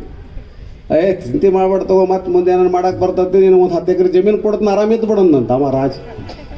ನೋಡ್ರಿ ರಾಜ ಇಂತವ, ಪಂಡಿತ್ ಇಂತವ, ಮತ್ತು ಸಮಾಜ ಹೆಂಗ್ರಿ. ತಗಣಿಗಾಗಿ ಮನೆ ಸುಟ್ಟವರುಂಟೆ ಚಂದಯ್ಯ, ತಗಣಿಗಾಗಿ ಮನೆ ಸುಡುದಿಲ್ಲಪ್ಪ, ತಗಣಿ ತೆಗೆದು ಒಗೆಯೋದು. ಒಳಗೆ ಏನದವಲ್ಲ, ಹಾವಿರಲಿ ಚೋಳ ಇರಲಿ ಏನು ಬಂದಾವಲ್ಲ, ಅವು ತೆಗೆದು ಹೊರಗೆ ಒಗೆದು ಕ್ಲೀನ್ ಮಾಡ್ಕೊಂಡು ಮನೆಯಾಗಿರೋ ಕೆಲಸ ಮಾಡಬೇಕೆ ಹೊರತಾಗಿ ಮನೆ ಸುಡೋ ಕೆಲಸ ಮಾಡಬಾರ್ದು ಅನ್ನೋ ಮಾತನ್ನು ಯಾರು ಹೇಳ್ತಾರ? ಮಡಿವಾಳ ಮಾಚಯ್ಯನವರು ಚಂದಯ್ಯನವ್ರಿಗೆ ಹೇಳ್ತಾರೆ. ಆದರೂ ಚಂದಯ್ಯನವರಿಗೆ ಸಿಟ್ಟು ಹಡಗಂಗಿಲ್ಲ. ಅಂದರೆ ಎಷ್ಟು ನಾನು ನಂಬಿದ್ನಿ, ಈ ಲಿಂಗಯ್ಯನ ನಂಬಿದ್ನಿ, ಮಡಿವಾಳ ಮಾಚಿದೇವ್ರು ನಂಬಿದ್ನಿ, ಉಪದೇಶ ನಾವು ಒಪ್ಕೊಂಡಿದ್ನಿ, ಮತ್ತು ಒಬ್ಬರು ಶರಣರ ಮುಂದೆ ಪ್ರಮಾಣ ಮಾಡಿ ಲಿಂಗಯ್ಯ ಹೋಗಿ ಹಿಂಗೆ ಅವ್ಯವಹಾರ ಮಾಡ್ಕೊಂಡು ಬಂದ ನೋಡ್ರಿ. ಇದಕ್ಕೆ ಅವ್ರಿಗೆ ಅವ್ಯವಹಾರ. ನಿಮಗೆ ಅಕಸ್ಮಾತಾಗಿ ನಿಮ್ಮ ಹೆಂಡತಿ ಏನಾದ್ರು 1000 ಅನ್ನತ್ತಂದ್ರೆ ಏನಂತಾಳ? ಆರತಿ ಬೆಳಗಿರೆ, ಪಾದಕ್ಕೆ ಆರತಿ, ಮುತ್ತಿನ ಆರತಿ ಬೆಳಗಿರೆ, ಕುಂಕುಮ ಹಸ್ತವಳು, ವಿಭೂತಿ ಹಸ್ತವಳು, ತೆಂಗಿನಕಾಯಿ ಹೊಡೆದ. ದೇವ್ರೆ ನೀವೇ ನಮ್ಮ ದೇವರು. 1000 ಹೊನ್ನತ್ತಂದ್ರೆ ಕೆಲವು ವಿಷಯಗಳಲ್ಲಿ ಏನ್ರಿ ಹಿಂಗೆ ಅಂತಾರಂತ ಅನ್ಕೋತೀರಿ. ಹೆಣ್ಣು ಪ್ರತ್ಯಕ್ಷ ಕಪಿಲ ಸಿದ್ಧ ಮಲ್ಲಿಕಾರ್ಜುನ ಅಂತನೂ ಬರ್ದಾರಲ್ರಿ. ಕೈವಲ್ಯಕಾರರು ಬೇರೆ ಬರ್ದಾರ. ಮನದ ಮುಂದಣದ ಆಸೆಯೇ ಮಾಯಿ ಅಂತ ಬರ್ದಾರ. ಆ ಆಸೆ ಯಾರ ಹತ್ರ ಜಾಸ್ತಿ ಇರ್ತಾವ್ರಪ್ಪ ಅಣ್ಣಗಳೇ? ಯಾರ್ರಿ? ಮನದ ಮುಂದಣದ ಆಸೆ ಮಾಯ ಅಂದಾರ ಪ್ರಭುದೇವರು. ಈ ಆಸೆ ಯಾರಂತ ಹೆಚ್ಚಿರ್ತಾವಂತ ನಾವು ಹೇಳೋದು ಬೇಡ, ನೀವೇ ಹೇಳ್ರಿ. ಹೇಳೋದು ಬೇಡ, ತಿಳ್ಕೊಂಡು ಸುಮ್ಮನೆ ಮತ್ತೆ ಜಗಳ ಹಾಕಾವ, ಮತ್ತೆ ಜಗಳ. ಪ್ರಭುದೇವರು ಎಷ್ಟು ಅದ್ಭುತ ಗಹನ ಅದಾರ ಅಂದ್ರೆ ಹೆಣ್ಣು ಮಾಯೆ ಅಂದಿಲ್ಲ, ಮಣ್ಣು ಮಾಯೆ ಅಂದಿಲ್ಲ, ಹೊನ್ನು ಮಾಯೆ ಅಂದಿಲ್ಲ. ಏನಂದಾರ? ಆಸೆ ಮನದ ಮುಂದೈತದ, ಮತ್ತೆ ಮನದ ಹಿಂದಿದ್ರೆ ಹೆಂಗನ ಮಾಡ್ಬೋದಾಗಿತ್ತು, ಮುಂದೆ ಐತದ. ಅದು ಹೇಳಿದಂಗೆ ನಾವು ಬೆನ್ನ ಹತ್ತೀವಿ. ಅದು ಹಿಂದೆ ಇದ್ದಿದ್ರೆ ಬರೋಬ್ಬರ ಹಾಕಿತ್ತು. ಎಲ್ಲೈತದ? ಮುಂದದ. ಯಾರ ಹತ್ರ ಹೆಚ್ಚು ಆಸೆ ಇರ್ತಾವ್ರಿ ಅವ್ರಿಗೆ ಗೊತ್ತಿರ. ಅದಕ್ಕಾಗಿ ಪ್ರಭುದೇವರು ನೇರವಾಗಿ ಹಿಂಗೆ ಬರಲಾರ್ದು ಹಿಂಗೆ ಸುತ್ತಿ ಬಳಸಿ ಬಂದು ಹೇಳ್ಯಾರ. ಶರಣರ ವಚನಗಳು ಬಹಳ ರಹಸ್ಯದವ, ನಿಗೂಢದವ. ಸುಮ್ಮ ಮ್ಯಾಲೆ ಕಂಡಂಗಿಲ್ಲ ಶರಣರು, ಮ್ಯಾಲೆ ಕಂಡಂಗಿಲ್ಲ ವಚನಗಳು, ಬಹಳ ಗುಪ್ತದವ. ಇಂಥ ಒಂದು ಅವ್ಯವಹಾರ ಮಾಡಿಕೊಂಡು ಬಂದಿರತಕ್ಕಂಥ ಲಿಂಗಯ್ಯನ ಕುರಿತು ಚಂದಯ್ಯ ಬಹಳ ಬೇಸರವನ್ನು ವ್ಯಕ್ತಪಡಿಸಿ ಒಂದು ವಚನ ಹೇಳ್ತಾರೆ. ಆ ವಚನ ಎಲ್ಲರೂ ಬಹಳ ಆನಂದವಾಗಿ ಕೇಳಿ ಸಂತೋಷ ಪಡಬೇಕು. ಕಂದಿಸಿ ಕುಂದಿಸಿ ಬಂಧಿಸಿ ನೋಯಿಸಿ ಕಂಡವರ ಬೇಡಿ ತಂದು ಗುರುಲಿಂಗ ಜಂಗಮಕ್ಕೆ ಮಾಡುವ ಮಾಟ. ಎಷ್ಟು ಚಂದ. ದಂದುಗದ ಮಾಟ ದಾಸೋಹವಲ್ಲ. ನೋಡ್ರಿ, ಕಂದಿಸಿ ಕುಂದಿಸಿ ಬಂಧಿಸಿ ಕಂಡವರ ನೋಯಿಸಿ. ಆದ್ರೆ ನಾವೇನಾದ್ರೂ ತರಬೇಕಾಗಿತ್ತು, ರೊಕ್ಕ ರೂಪಾಯಿ ತರಬೇಕಾಗಿತ್ತು, ದಾಸೋಹಕ್ಕಾಗಿ ಏನಾದ್ರೂ ದ್ರವ್ಯ ತಗೊಂಡ್ಬರ್ಬೇಕಾಗಿತ್ತು, ಧನವನ್ನು ಸಂಪಾದನೆ ಮಾಡ್ಕೊಂಡ್ಬರ್ಬೇಕಾಗಿತ್ತು ಅಂದ್ರೆ ಅದು ಇನ್ನೊಬ್ಬರಿಗೆ ನೋವು ಕೊಡಬಾರ್ದಂತ ಕಂದಿಸಿ ಕುಂದಿಸಿ ಬಂಧಿಸಿ, ಇನ್ನೊಬ್ಬರಿಗೆ ಬಂಧನ ಮಾಡಿ, ಇನ್ನೊಬ್ಬರಿಗೆ ಮಕ ಕರ್ರಗ ಮಾಡಿಸಿ, ಅವ್ರ ಮನಸ್ಸು ಕುಂದಿ ಅವರಿಗೆ ನೋವು ಕೊಟ್ಟು ನೀವು ದುಡ್ಡು ತಗೊಂಡು ಬರಬಾರದು. ಕಂದಿಸಿ ಕುಂದಿಸಿ ಬಂಧಿಸಿ ನೋವಿಸಿ ಕಂಡವರ ಬೇಡಿ ತಂದು ಗುರುಲಿಂಗ ಜಂಗಮಕ್ಕೆ ಮಾಡುವ ಮಾಟ ದಾಸೋಹವಲ್ಲ. ಅದಕ್ಕಾಗಿ ನಾವು ಬಹಳ ಸರಳವಾಗಿ ಮಾತಾಡ್ತೇವ್ರಿ. ಕಾಯಕ ದಾಸೋಹ ಅಷ್ಟು ಸುಲಭದ ಸಿದ್ಧಾಂತಗಳಲ್ಲ ಇವು. ಎಲ್ಲೋ ಒಬ್ಬರು ಅಲ್ಲೊಬ್ಬರು ಇಲ್ಲೊಬ್ಬರು ಎಲ್ಲೋ ಸಹಜವಾಗಿ ನಾವು ನೋಡ್ಬೇಕಾಗಿತ್ತಂದ್ರೆ ನಮ್ಮ 40 ವಾರ್ಡದ ವೀರೇಶ್ವರ ಶರಣರು ಅಂತವರು ಅಲ್ಲೊಬ್ರು ಇಲ್ಲೊಬ್ರು ಬಹಳ ನಿಷ್ಠಾವಂತರು ಇದನ್ನ ಕಾರ್ಯರೂಪಕ್ಕೆ ತಗೊಂಡು ಬರ್ತಾರೆ. ಗುರುಲಿಂಗ ಜಂಗಮಕ್ಕೆ ನಾವು ಹೆಂಗೆ ತಗೊಂಡ್ಬರ್ಬೇಕಂದ್ರೆ ಅವ್ರ ಮನಸ್ಸಿಗೆ ನೋವಾದಿತ್ತು, ಅವರಿಗೆ ನೊಂದ್ಕೊಂಡಾರು, ತ್ರಾಸ ಮಾಡ್ಕೊಂಡಾರು, ಕಂಡವ್ರು ಬೇಡಂಗಿಲ್ಲ ಅಂತ ಯಾರು ಮೋಸ ಮಾಡ್ಯಾರ, ಯಾರು ಏನೇನೋ ಮಾಡ್ಕೊಂಡು ತೊಗೊಂಡ್ಬಂದಾರ, ರೊಕ್ಕ ತೊಗೊಂಡು ಬಂದಾರ. ಆ ರೊಕ್ಕ ಅವ್ರಂತಕ್ಕೆ ಬೇಡಿ ತೊಗೊಂಡ್ಬಂದು ಗುರುಲಿಂಗ ಜಂಗಮಕ್ಕೆ ನೀವು ಮಾಡ್ತಿರಲ್ಲ, ಅದು ದಾಸೋಹವಲ್ಲ. ಹಂಗಾದ್ರೆ ಹೆಂಗೆ ತೊಗೊಂಡ್ಬರ್ಬೇಕ್ರಿ ರೊಕ್ಕ? ಮೈ ಕರಗ್ಬೇಕಂತಾರ ಅವ್ರ. ನಮ್ಮದು ಹಂಗಲ್ಲ ನೋಡ್ರಿ, ಮೈ ಕರಗ್ಸಂಗಿಲ್ಲ, ಮೈ ಹೆಚ್ಚಾಗೋದ ಹಂಗೆ. ಹೌದಿಲ್ಲ? ತನು ಕರಾಗಿ ಮನ ಕರಾಗಿ, ಏನ್ರಿ? ತನು ಕರಾಗಿ ಮನ ಕರಾಗಿ ಅದು ಕರಗಬೇಕಂತಾರ ಅವ್ರು.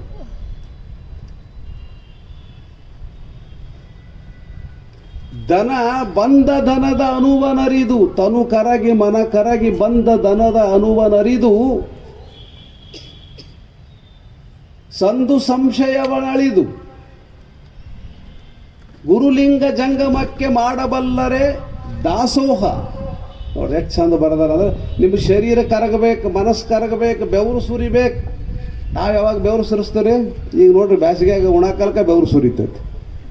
ಮನ್ಯಾಗ ಬೈತಿರ್ತಾರೆ ತಂದೆ ತಾಯಿಗಳ ಮಕ್ಕಳಿಗೆ, ಏನು ನೋಡ್ಗ ಹೆಂಗೆ ಉಣಾಕತ್ತೆ ಅದು ನೋಡಿ, ದೆವ್ವದ ಗತಿ, ಒಂದು ಕೆಲಸ ಇಲ್ಲ ಬಗಸಿಲ್ಲ.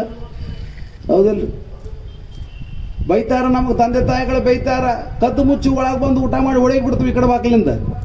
ಅದಕ್ಕಾಗಿ ಬೈತಿರ್ತಾರೆ ಮನೆ ಒಳಗೆ.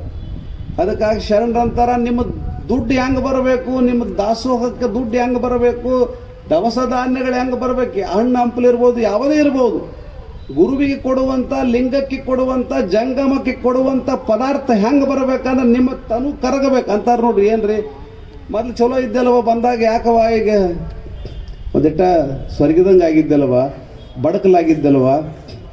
ಇಲ್ರಿ, ಬುದ್ಧಿ ಒಂದಿಟ್ಟ ಕೆಲಸ ಭಾಳ ಆಗೈತ್ರಿ. ಮನ್ಯಾಗ ಅವಾಗ ಏನಾದ್ರು ಬಂದು ಹೋದ್ಲ, ಅಪ್ಪ ಬಂದು ಹೋದಂದ್ರೆ ವಿಚಾರ ಮಾಡ್ತಾನೆ, ಈ ಸರ್ ನಮ್ಮ ಮಗಳು ಯಾಕೋ ಭಾಳ ಕರಿಗಾಡ್ರಿ, ಒಂದು 4 ದಿವಸ ತವ್ರ ಮನೆಗೆ ಬಾರವ ಹಬ್ಬಕ್ಕೆ ಅಂತ ಒಂದು ಮನ್ಯಾಗ ಹೇಳ್ತಾರೆ. ಇಲ್ರಿ, ಒಂದು 8-10 ದಿವಸ ತವ್ರ ಮನೆಗೆ ಕರ್ಕೊಂಡು ಹೋಗ್ತೀವ್ರಪ್ಪ. ಮನ್ಯಾಗ ಅವ್ರ ಅವ್ವನೋ ಅಪ್ಪನೋ ಅಣ್ಣ ತಮ್ಮನ ಕರೆಸ್ಕೋತಾರೆ. ಆದ್ರೆ ಇದು ಸಾಂಸಾರಿಕ ವಿಚಾರ ನಿಮ್ಗೆ ಹೇಳಿದ್ರೆ ಅರ್ಥ ಆಗ್ತದ ಅಂತ ಹೇಳಕತ್ತೀನಿ ನಾ ಇದ್ರಾಗ, ಮತ್ತೇನಿಲ್ಲ. ತನು ಕರಗಬೇಕು, ಈ ಶರೀರ ಕರಗಬೇಕು, ಮನ ಕರಗಿ ತನ ಕರಗಿ. ನೋಡ್ರಿ, ಮನಸ್ಸು ಕರಗಬೇಕು, ಬೆವರು ಸುರಿಬೇಕು, ಒಂದಿಷ್ಟು ಮುಖ ಬಾಡಬೇಕು, ದುಡಿಮೆಯಿಂದ ತನ್ನ ವೈಯಕ್ತಿಕವಾಗಿರುವಂಥ ಶ್ರಮದಿಂದ ಬಂದಿರಬೇಕು.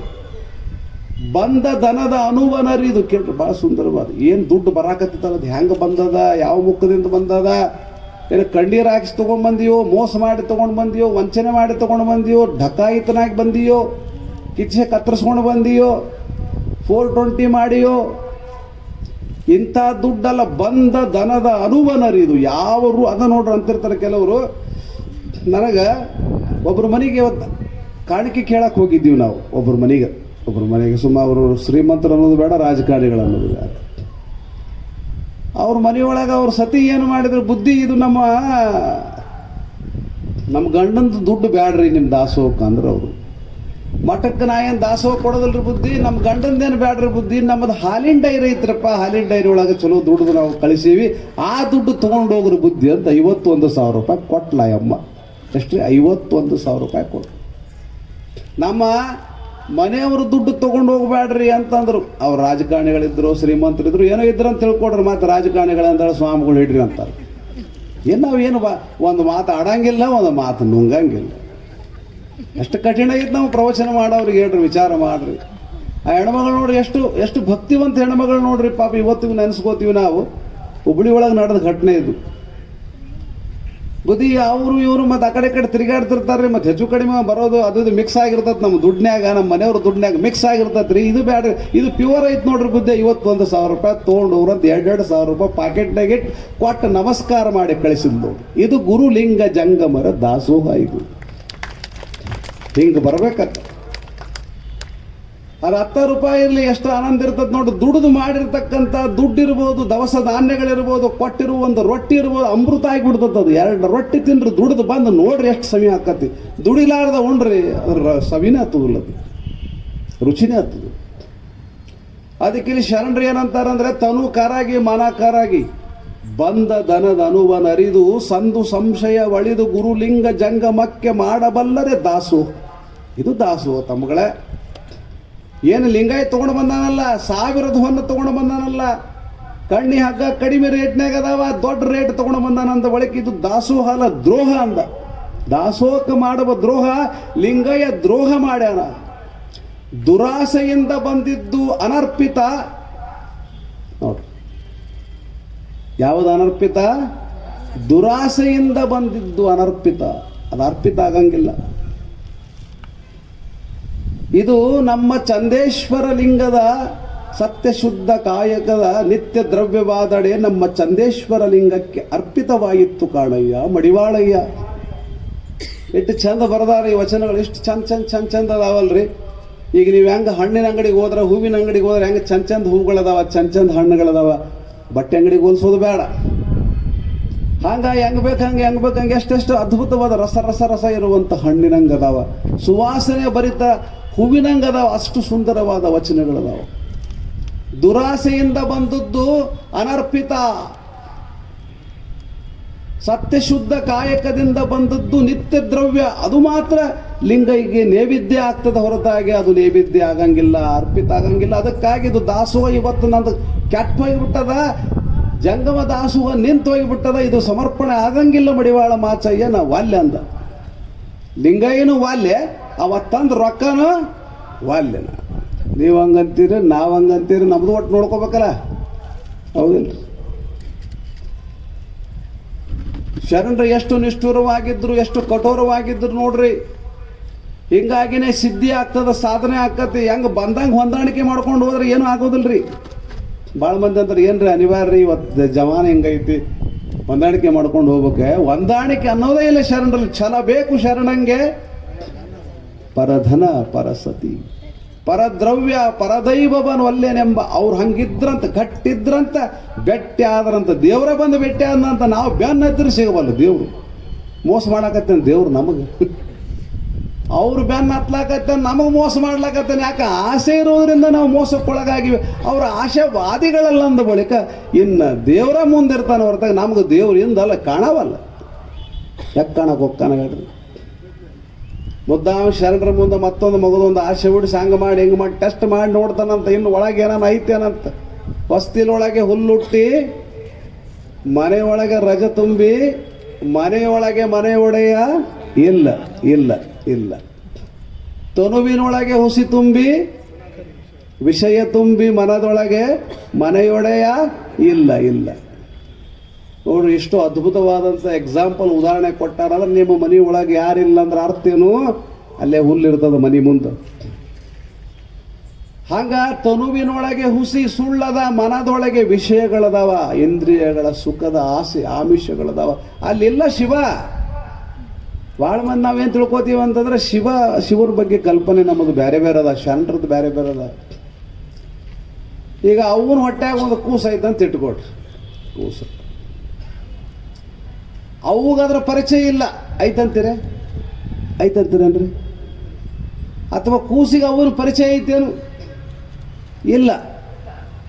ತಾಯ ಗರ್ಭದ ಶಿಶು ತಾಯನರಿಯದು, ಆ ತಾಯಿ ಆ ಶಿಶುವನರಿಯಳು. ಮೋಹ ಮದದಲ್ಲಿಪ್ಪ ಭಕ್ತರು ಶಿವನರಿಯರು, ಆ ಶಿವನು ಆ ಭಕ್ತರನು ಎಂದೂ ಅರಿಯನೆಂದಾತ ರಾಮನಾಥ. ಈ ವಚನ ಹಿಂಗೆ ಬರ್ದಾರಲ್ರಿ, ಅಂತಿಂತ ವಚನ ಅಲ್ಲ ಇದು. ಅವನು ಹೊಟ್ಟೆಗಳ ಕೂಸಿಗೆ ತಾಯಿದ ಬಗ್ಗೆ ಪರಿಚಯ ಇಲ್ಲ, ತಾಯಿಗೂ ಕೂಡ ಕೂಸಿನ ಪರಿಚಯ ಇಲ್ಲ. ಮೋಹ ಮಾಯ ಐತೆ, ಆದರೆ ಅದರ ಪರಿಚಯ ಆಗಲಿ, ಲೇವಾದೇವ ಆಗಲಿ, ಪ್ರೀತಿ ಮಮಕಾರ ಮೋಹ ಆಗಲಿ ಏನಕ್ಕೆ ಎತ್ಕೊಳ್ಳಂಗಿಲ್ಲ, ಮುದ್ದು ಮಾಡಂಗಿಲ್ಲ. ಹಂಗ ಮೋಹ ಮಾಯಾದಲ್ಲಿಪ್ಪ ಭಕ್ತರು ಶಿವನರಿಯರು, ಆ ಶಿವನು ಆ ಭಕ್ತರನ್ನು ಎಂದೂ ಅರಿಯನೆಂದ ರಾಮನಾಥ. ಈ ವಚನ ಓದಿದ ಮೇಲೆ ಇನ್ನು ಹೆಂಗೆ ಮಾಡಲಿ ಅಂತಂದ. ಯಾಕಂದ್ರೆ ಮೋಹ ಮಾಯದಲ್ಲಿರೋವರೆಗೆ ಶಿವ ಬೆಟ್ಟಿನೇ ಆಗಂಗಿಲ್ಲ ಅಂತ. ನೀವು ಬೆಕ್ಕದಂಗೆ ತಲೆ ಹೊಡ್ಕೊಡ್ರಿ, ತಲೆ ಹೊಡಿತದ ಹೊರತಾಗಿ ನೀವು ಉಳಿದಿದ್ದಕ್ಕೆಲ್ಲ ಶಿವ ಅಂತಾನ ಎಂದೂ ಅರಿಯ ಅಂತ ಬರೆದು ಬಿಟ್ಟಾರ, ಮುಗಿದು ಹೋಯ್ತು. ಅದಕ್ಕಾಗಿ ಮೋಹ ಮಾಯದಿಂದ ನಾವು ಎಲ್ಲಿವರೆಗೆ ಹೊರಗೆ ಬರಂಗಿಲ್ಲ, ಕೂಸು ಹೊರಗೆ ಬರಂಗಿಲ್ಲ, ಎಲ್ಲಿವರೆಗೆ ಅವನ ದರ್ಶನ ಆಗಂಗಿಲ್ಲ, ಅವಾಗ ಕೂಸಿನ ದರ್ಶನ ಆಗಂಗಿಲ್ಲ. ಇಬ್ಬರು ದರ್ಶನ ಆಗ್ಬೇಕಾಗಿದ್ದ ಹೊಟ್ಟಿಂದ ಹೊರಗೆ ಬರಬೇಕಾಕತಿ. ಮೋಹ ಮಾಯದಿಂದ ಹೊರಗೆ ಬಂದಾಗ ಶಿವನ ದರ್ಶನ ಆಕತಿ, ಇಲ್ಲಕ್ರೆ ಇಲ್ಲ ಅನ್ನುವಂಥ ವಿಚಾರ. ಸುಮ್ಮನೆ ನಾ ದೇವ್ರು ನೋಡ್ತೀನಿ, ನಾ ಬಸವಣ್ಣನ ನೋಡ್ತೀನಿ, ನಮ್ಮದು ಸಾಧನ ನಡೆದೈತಿ, ಪ್ರಯಾಣ ನಡೆದೈತಿ, ಆದ್ರೆ ಪ್ರಯಾಸ ಪಟ್ಟುಕೊಳ್ಳಕತ್ತೀವಿ. ಯಾಕ ಇನ್ನೂ ಎದ್ರಾಗ ಕೂತೀವಿ? ಅವನು ಹೊಟ್ಟೆ ಕೂತೀವಿ. ಅವ್ವ ಅಂದ್ರೆ ಯಾರಿರ್ಲಿಕ್ಕಿ? ಪ್ರಕೃತಿಗೆ ಅವ್ವ ಅಂತಾರ. ಮಾಯಾ ಮೋಹದಿಂದ ತುಂಬಿರುವಂಥ ತ್ರಿಗುಣಾತ್ಮಕವಾಗಿರುವಂಥ ಪ್ರಕೃತಿ ಒಳಗೆ ನಾವು ಸಿಕ್ಕಿರುವುದರಿಂದ ನಮಗೆ ಪ್ರತ್ಯಕ್ಷವಾದ ದೇವರು ಅಷ್ಟು ಬೇಗ ಭೇಟಿಯಾಗಂಗಿಲ್ಲ. ಅದಕ್ಕಾಗಿ ಮಡಿವಾಳ ಮಾಸಿದೇವರು ಏನಂತಾರ? ಇಷ್ಟಲಿಂಗ ಪೂಜೆ ಮಾಡ್ರಿ, ಪ್ರಕೃತಿಯಿಂದ ಆಕತಿ, ಅರು ಮುಂದಾಕತಿ. ನೀವು ಇಷ್ಟಲಿಂಗ ಪೂಜೆ ಮಾಡಲಿಲ್ಲ ಅಂದ್ರೆ ಪ್ರಕೃತಿ ಮುಂದಾಕತಿ, ಅರುವಿಂದ ಆಕತಿ, ಆವಾಗ ನೀವು ಮೋಸಕ್ಕೊಳಗಾಕಿರಂತಾರ. ಅದಕ್ಕಾಗಿ ಇಷ್ಟಲಿಂಗ ಪೂಜೆ ಬಹಳ ಅದ್ಭುತವಾದಂಥ ವೈಜ್ಞಾನಿಕ ಕಲ್ಪನೆ ಅದ. ಹೀಗಾಗಿ ನಮ್ಮ ಚಂದಯ್ಯನವರ ದಾಸೋಹ ಸ್ಥಿತಿ ಎಷ್ಟು ಅದ್ಭುತವಾಗ್ಯದ ಅಂತ ಕೇಳಿದರೆ, ಇಷ್ಟು ಚಂದದ ವಚನ ನಮ್ಮ ಕೈಲಿ ಅಷ್ಟು ಆಗ್ಲಿಕ್ಕರ ಚಿಂತನೆ ಸ್ವಲ್ಪನ ಮಾಡೋಣ್ರಿ. ಪುಟ್ಟ ಮಗು ಹೆಂಗೆ ಹೆಜ್ಜಿಟ್ಕೊಂಡು ಹೋಗಿ ಒಂದು ದಿವ್ಸಕ್ಕೆ ಮುಟ್ತದಲ್ಲ, ಹಂಗೆ ನಾವು ಸಣ್ಣದಾಗಿ ಹೋಗಣ್ರಿ. ಸಾಧ್ಯ ಆದಷ್ಟು ಮಂದ್ಯಾಗ ನೋಡ್ರಿ, ಭಾಳ ಚಲೋ ಬದುಕಬೇಕಂದ್ರೂ ನಮ್ಮನ್ನು ಬಿಡವಲ್ರಿ. ಪೂರ್ತಿ ಕೆಟ್ಟ ಮೂರಾಬಟ್ಟೆ ಆಗಿ ಬದುಕಬೇಕಂದ್ರೆ ಅದಕ್ಕೂ ಬಿಡವಲ್ರಿ. ಆ ಕಡೆ ಅದಕ್ಕೂ ಬಿಡವಲ್ರು, ಈ ಕಡೆ ಇದಕ್ಕೂ ಬಿಡವಲ್ರು ಅಂತ ತಿಳ್ಕೊಂಡ್ರು. ಒಳ್ಳೆಯವರಾಗಕ್ಕೆ ಶುರು ಮಾಡಿದರೆ ಕೆಟ್ಟವ್ರ ಕಾಟ, ಕೆಟ್ಟವರಾಗಕ್ಕೆ ಶುರು ಮಾಡಿದ್ರೆ ಯಾರ ಕಾಟ? ಒಳ್ಳೆಯವ್ರ ಕಾಟ. ಈ ನೋಡಿ ಹೆಂಗೆ ಹೊಂಟ ನೋಡ ಮಗ, ಬುದ್ಧಿಗೇಡಿರೋ ನೋಡುಗ ಹೆಂಗೆ ಹಾಳು ಮಾಡ್ತಾ ನೋಡಿ ನಿನ್ನ ಮಗ. ಯಾವ್ದಕ್ಕನ ಒಂದದಕ್ಕೆ ಬಿಡ್ರಿ, ಬೇಕಿದ್ರೆ ಒಳ್ಳೆಯವ್ರು ಕೆಟ್ಟವ್ರು ಹಾಕಕ್ಕೆ ಬಿಡ್ತಾರ. ಅಂದ್ರೆ ಮಿಕ್ಸ್ ಮತ್ತು ರುಚಿ ಇರ್ತತಿ, ಹೌದಿಲ್ರಿ? ಮಿಕ್ಸ್ ರುಚಿ ಇರ್ತತಿಲ್ಲ. ಸತ್ಕರ್ಮದಿಂದ ದೇವತಾ ಯೋಗ, ದುಷ್ಕರ್ಮದಿಂದ ಅಸುರ ವೃತ್ತಿ ಅಂತ ಬರದಾರ. ಶರಣರ ವಚನ ಬರದಾರ. ಯಾರು ಸತ್ಕರ್ಮದಲ್ಲಿ ಅದಾರಲ್ಲ ಅವರಿಗೆ ದೇವತಾ ವೃತ್ತಿಗಳಿರ್ತಾವಂತ್ರಿ. ಯಾರು ಅಸತ್ಕರ್ಮ ಅಂದ್ರೆ ದುಷ್ಕರ್ಮದಲ್ಲಿ ಇರ್ತಾರಲ್ಲ ಅವರಿಗೆ ಅಸುರ ವೃತ್ತಿ ಇರ್ತಾವಂತ್ರಿ. ದುಷ್ಕರ್ಮ ಮತ್ತು ಸತ್ಕರ್ಮ ಎರಡು ಮಿಕ್ಸ್ ಆದವಂದ್ರೆ ಮನುಷ್ಯ ವೃತ್ತಿಯಲ್ಲಿ ಮರ್ತ್ಯಲೋಕದಲ್ಲಿ ಹುಟ್ಟುತ್ತಾರಂತ ಬರದಾರ ಶರಣರು. ಏನ್ರಿ ಮಿಕ್ಸ್? ಮತ್ತು ಮರ್ತ್ಯಲೋಕ ಅಂದ್ರೆ ಏನ್ರಿ? ಏನ್ರಿ ಮರ್ತ್ಯ ಅಂದ್ರೆ? ಮರ್ತ್ಯಲೋಕನು ಅಂದಾರಿದಕ್ಕ, ಮಿಥ್ಯಲೋಕನು ಅಂದಾರಿದಕ್ಕ, ಮೃತ್ಯುಲೋಕ ಅಂದಾರಿದಕ್ಕ. ಮೃತ್ಯುಲೋಕ ಅಂದಾರ. ಮತ್ತು ಇಲ್ಲಿ ಹೋಗ್ತೀವಲ್ಲ ನಾವು, ಶರೀರ ಬಿಟ್ಟು ಹೋಗೋದಾಕತ್ತಲ್ಲ, ಅದಕ್ಕೆ ಇದು ಮೃತ್ಯುಲೋಕ.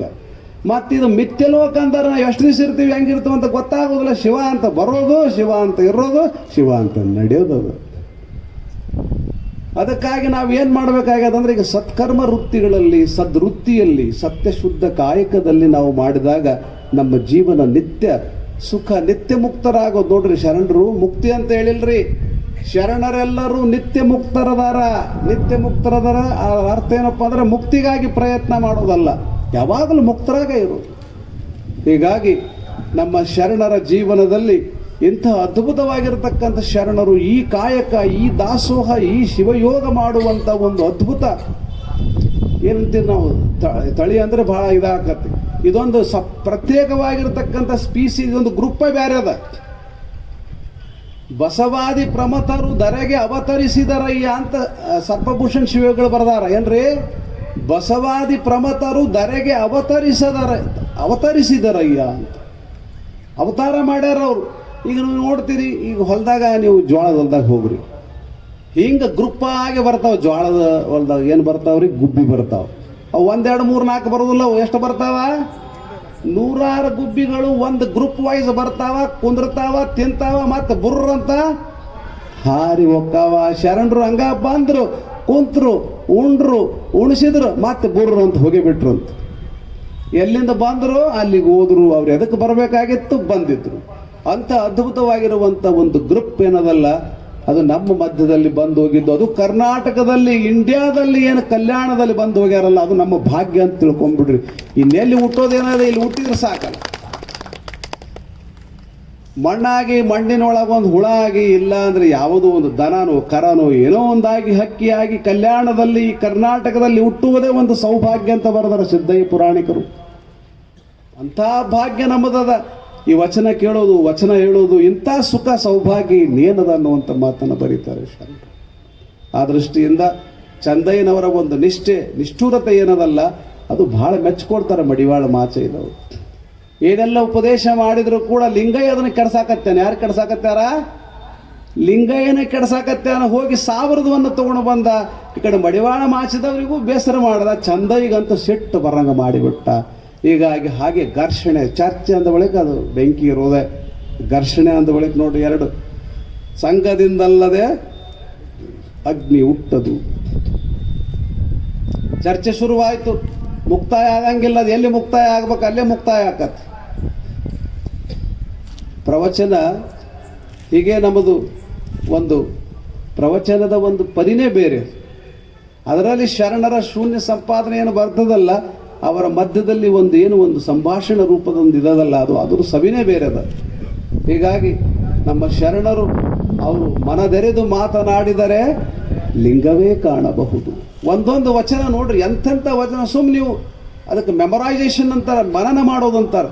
ನೀವು ಭಾಳ ಕೇಳೋದಷ್ಟೇ ಮಾಡಬೇಡ್ರಿ. ಕೇಳೋದು ಎಲ್ಲರೂ ಕೇಳ್ತಾರೆ. ಗಬ ಗಬ ಗಬ ತಿಂತದ್ದು ದನ. ತಿಂದ ಮೇಲೆ ಏನು ಮಾಡ್ತದ, ಸುಮ್ಮನೆ ಇದ್ದಾಗ ಏನು ಮಾಡ್ತತಿ, ಮೆಲಕ್ಕೆ ಆಡಿಸಿ ಆಡಿಸಿ ಆಡಿಸಿ ಅದು ಏನು ಮಾಡ್ತದೆ, ಭಯಂಕರ ದ್ರವ ಮಾಡ್ತದ. ಗಟ್ಟಿಗಿದ್ದನ್ನು ತೆಳಗೆ ಮಾಡಿ ಹಂಗೆ ಕೇಳಷ್ಟೇ ಹೋಗಬೇಡ್ರಿ. ಏನೋ ಸ್ವಾಮಿಗಳು ಹೇಳಿದ್ರಲ್ಲ, ಅಪ್ಪಗಳು ಹೇಳಿದ್ರಲ್ಲ, ಈ ವಚನ ಹೇಳಿದ್ರಲ್ಲ, ಇದ್ರದ್ದೇನು ಸುಮ್ಮನೆ ಒಬ್ಬರೇ ಕುಂತಾಗ ಮಾಡ್ರಿ. ಮತ್ತೆ ಯಾರು ಕುಂತಾಗ ಹಿಂಗೆ ಮಾಡ್ಕೊಂಡು ಕುಂತಾರೆ, ನಿಮ್ಗೆ ಹೊರಗೆ ಕಳಿಸ್ತಾರ ಅವರು. ಮಂದ್ಯಾಗ ಮಾಡಬೇಡ್ರಿ, ಯಾಕಂದ್ರೆ ಮಂದ್ಯಾಗ ಒಬ್ಬರೇ ಕುಂತ್ರೆ ಮತ್ತೆ ಏನಪ್ಪ ಮರ ತೆಲಿಗಿರಿ ಕೆಟ್ಟತ್ತೆ ಚಿಂತೆ ಹಚ್ಕೊಂಡ್ರ ಅಂತಾರೆ. ಅದಕ್ಕೆ ಮನನ ಅಂದ್ರೆ ಮನಸ್ಸಿನಾಗ ಮಾಡೋದಕ್ಕೆ ಮನಸ್ಸಿನ ಕ್ರಿಯೆಯೇ ಮನನ. ಕಿವಿಯಿಂದ ಕೇಳೋದಕ್ಕೆ ಶ್ರವಣ. ನಿಧಿಧ್ಯಾಸ ಅಂದ್ರೆ ಏನ್ರಿ, ನಾವು ಏನು ಅರ್ಥ ಮಾಡ್ಕೊಂಡಿರ್ತೀವಿ ಅಂದ್ರೆ ಅಲ್ಲಿ ಮನಸ್ಸನ್ನು ನಿಲ್ಲಿಸೋದಕ್ಕೆ ಏನಂತಾರ ನಿಧಿಧ್ಯಾಸ, ಅಂದ್ರೆ ಧ್ಯಾನ, ಮೆಡಿಟೇಷನ್ ಅಂತ ಕರೀತಾರೆ ಇಂಗ್ಲಿಷ್ನಾಗ. ಹೀಗಾಗಿ ಇನ್ನು ಇಷ್ಟು ಗಾಢವಾಗಿರತಕ್ಕಂಥ ಘರ್ಷಣಾತ್ಮಕವಾಗಿರುವಂಥ ಚರ್ಚೆಯಲ್ಲಿ ನಮಗೇನು ಬಂದದ, ತವನಿಧಿ ಬಂದದ, ನಮಗೆ ಹಾಲು, ವಚನದ ಹಾಲು ಬಂದಾವ. ಹೀಗಾಗಿ ಇಷ್ಟಕ್ಕೆ ಸುಮ್ಮನೆ ಆಗೋದಿಲ್ಲ. ನಮ್ಮ ಚಂದಯ್ಯನವರು ಸುಮ್ಮನೆ ಆಗಂಗಿಲ್ಲ. ಮಡಿವಾಳ ಮಾಚಿದ ದೇವರು ಹೇಳಿ ಹೇಳಿ ಸ್ವಲ್ಪ ಅವರು ಯಾಕೋ ಏನೋ ಚಂದಯ್ಯನು ಕೂಡ ಯೋಗ್ಯವಾಗಿ ನಡ್ಕೊಳ್ಳಿಲ್ಲ ಅನ್ನೋದಕ್ಕಿಂತಲೂ ಚಂದಯ್ಯನ ಲಿಂಗ ನಡ್ಕೊಳ್ಳಿಲ್ಲ. ಹಾಗಾಗಿ ಚಂದಯ್ಯ ಇದಕ್ಕೆ ಒಪ್ಕೊಳ್ಳೋಕೆ ತಯಾರಿಲ್ಲ, ಲಿಂಗ ಧರಿಸ್ಕೊಳ್ಳೋಕೆ ತಯಾರಿಲ್ಲ. ಮಡಿವಾಳ ಮಾಚಯ್ಯನವರು ಬಿಡಕ್ಕೆ ತಯಾರಿಲ್ಲ. ಮುಂದೆ ಎಲ್ಲಿಗೆ ಹೋಗಬೇಕು ಅನ್ನುವಂಥ ವಿಚಾರವನ್ನು ಅವರು ಮಾಡ್ತಾರೆ. ಅದಕ್ಕಿಂತ ಮುಂಚೆ ನಮ್ಮ ಕಲಾವಿದರು ಒಂದು ಹಾಡ್ತಾರೆ. ಸಮಾಧಾನ ಕುಂತು ಇಲ್ಲಿವರೆಗೆ ಕೇಳಿರಿ ಪ್ರವಚನ, ಈಗ ಹಾಡು ಕೇಳ್ರಿ ಅನ್ನೋ ಮಾತನ್ನು ಹೇಳ್ತಾ ಈಗ ಒಂದು ವಚನ.